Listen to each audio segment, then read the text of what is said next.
নমস্কার সবাইকে।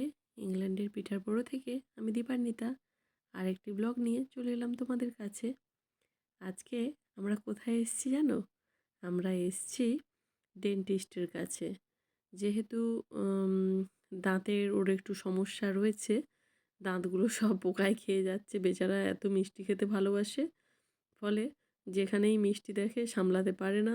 মানে মিষ্টি মানে আবার সব মিষ্টি খায় না, চকলেটটাই।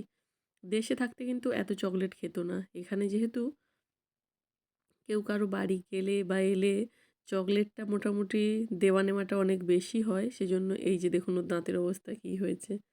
হ্যাঁ, অবশ্য একটা সময় আমিও ভীষণ চকলেট খেতাম এবং সেজন্য আমার দাঁতেও প্রবলেম হয়েছিল, কিন্তু সেটা কিন্তু এত ছোট বয়সে নয়।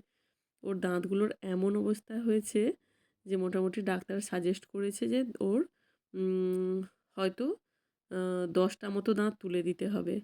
এবার সেই 10টা দাঁত তোলাটা ঠিক হবে কি না আমরা অনেকবার ডাক্তারের পরামর্শ নিয়েছি। আ উম এখানেও পরামর্শ নিয়েছি, দেশে গিয়েও পরামর্শ নিয়েছি। তো এমনিতেই বলে যে দাঁত অপারেশন মানে দাঁত তোলা নাকি ঠিক নয়, এমনিই পড়ে যাবে। আ এটা আমাদের দেশে বলে যে দাঁত তুললে নাকি আ অনেক সময় সেটা অনেক রকম ক্ষতি করে। কিন্তু আমি এখানে ডাক্তারদের সঙ্গে কথা বলে জেনেছি যে ওটা নাকি একদমই আ ভুল একটা তথ্য। এখানে বলছে যে দাঁতটা থাকলেই বরং নাকি আরো বেশি সমস্যা। এই দাঁতগুলো থেকে মাড়ির সমস্যা হবে, মাড়ি থেকে আবার বিভিন্ন রকম সমস্যা হবে। আর এই পোকা দাঁতগুলো থাকতে, থাকতে যে বাকি দাঁতগুলো ভালো রয়েছে সেগুলোও নাকি পোকা লেগে যাবে। এমনিতেই ফ্লোরাইড দিয়ে দাঁতের ওই পোকা জায়গাগুলোতে এরা ওই লিকুইডটা লাগিয়ে গাঢ় করে দেওয়ার চেষ্টা করে। তো সেটাতেও যখন কাজ হয় না, তখন কিন্তু এরকমভাবে ওরা দাঁতটাকে তোলার সাজেশানই দিয়ে দেয়।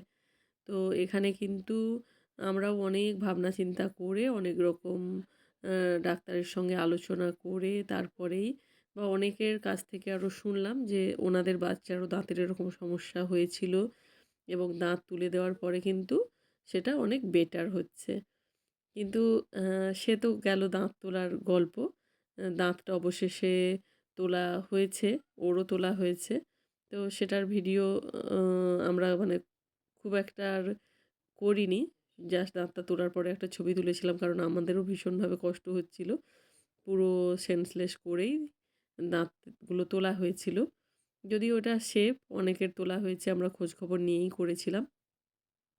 কিন্তু এই যে ডাক্তার দেখাতে এসে এখানকার যে পরিবেশটা বাচ্চাদের সঙ্গে আ এতটাই মানানসই যাতে বাচ্চারা এনগেজ থাকে, বাচ্চারা খেলাধুলোয় ব্যস্ত থাকে। মানে ওদেরকে মানে একটা সুন্দর করে কিন্তু প্ল্যানেটের বিভিন্ন রকমের শ্যাডোগুলো তৈরি করে রাখা রয়েছে। কেমন লাগলো ভিডিওটা জানাতে ভুলো না। টাটা।